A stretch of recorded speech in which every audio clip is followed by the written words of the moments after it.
তোমাদের হয়তো মনের মতো কখনোই হতে পারিনি। মার খুব ইচ্ছা ছিল মেডিকেলে পড়ার, কিন্তু আসলে মাকে সরি বলতে চাই যে আমি মেডিকেলে এক্সাম দিতে পারিনি এবং মেডিকেলে পড়তে পারিনি।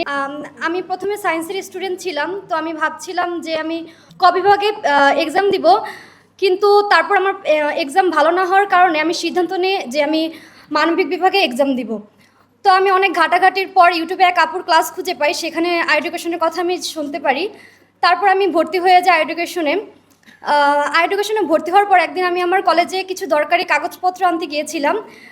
সেখানে আমার এক ম্যাম বলেছিলেন যে তুমি কোথায় ভর্তি হয়েছো কোচিং করার জন্য। তো আমি বলেছিলাম যে অনলাইনে এডুকেশনে। ম্যাম আমাকে বলেছিলেন অনলাইনে পড়ে কি হবে, এখানে পড়ে তো চান্স হবে না, এখনও সময় আছে, তুই গিয়ে অফলাইনে কোনো কোচিংয়ে ভর্তি হয়ে আস। কিন্তু আমি ম্যামের কথা শুনিনি। আমি এডুকেশনের প্রতি বিশ্বাস রেখেছিলাম এবং আমার নিজের প্রতি বিশ্বাস রেখেছিলাম, এবং সেই বিশ্বাসে আজকে আমি যোবিয়ান এবং আজকে এই জায়গায় আসতে পেরেছি। এই জায়গায় আসার পিছনে সবচেয়ে বড় অবদান আমার বাবা মায়ের। আমার বাবা মা না থাকলে আমি আজকে কখনো এই জায়গায় আসতে পারতাম না। আমার অনেক ইচ্ছা ছিল আজকে আমার বাবা মা এখানে উপস্থিত থাকবেন, কিন্তু রিসেন্টলি আমার মায়ের খুব বড় একটা অপারেশন হয়েছে, যার কারণে তিনি উপস্থিত থাকতে পারেনি। অ্যান্ড আমার মায়ের পাশে আসলে অনেককে দরকার হয়, এজন্য আমার বাবাও আসতে পারেননি, এজন্য আসলে খুব খারাপ লাগছে। কিন্তু বাবা মা থাকলে আসলে খুব ভালো লাগতো। আমি বাবা মাকে আসলে বলতে চাই যে তোমাদের হয়তো মনের মতো কখনোই হতে পারিনি। মার খুব ইচ্ছা ছিল মেডিকেলে পড়ার, কিন্তু আসলে মাকে সরি বলতে চাই যে আমি মেডিকেলে এক্সাম দিতে পারিনি এবং মেডিকেলে পড়তে পারিনি। এ নিয়ে আমার মায়ের খুব আফসোস। আসলে আমি চেষ্টা করেছিলাম যে হয়তো মেডিকেলে দিব, কিন্তু আলহামদুলিল্লাহ যা হয়েছে আমার ভালো হয়েছে।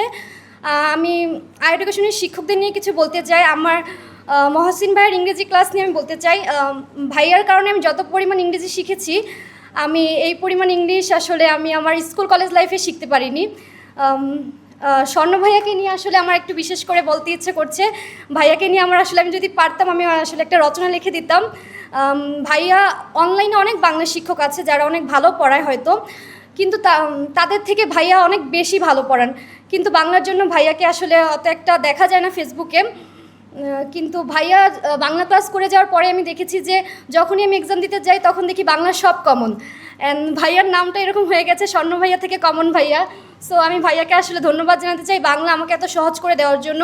এছাড়া আমার ব্যাকরণে সুফিয়ান ভাইও খুব হেল্প করেছিলেন ব্যাকরণের জন্য। এছাড়া ফাহাদ ভাইকে আসলে ধন্যবাদ জানাতে চাই, ভাইয়ার জন্য আমার জিকেটা খুব সহজ হয়ে গিয়েছিল। আমি এডুকেশন নিয়ে একটা বিশেষ কথা বলতে চাই যে আসলে সবারই এডুকেশনে ভর্তি হওয়া উচিত দেখে শুনে ফ্রি ক্লাস করে। কারণ হচ্ছে এডুকেশনে যে পরিমাণ সার্ভিস দেয় অন্য কোথাও আসলে এই পরিমাণ সার্ভিস দেয় না। যদি কেউ চান্স নাও পাও তারপর সে বলতে বাধ্য থাকবে যে এডুকেশনের সার্ভিস আসলে সবার সেরা। কারণ হচ্ছে এখানে একটা কোর্সে ভর্তি হওয়ার পর এত পরিমাণ সার্ভিস দেওয়া হয়, এতগুলো কোর্সে ফ্রিতে যুক্ত করা হয়, একদম শেষ পর্যন্ত তারা আসলে আমাদের সাথে থাকেন।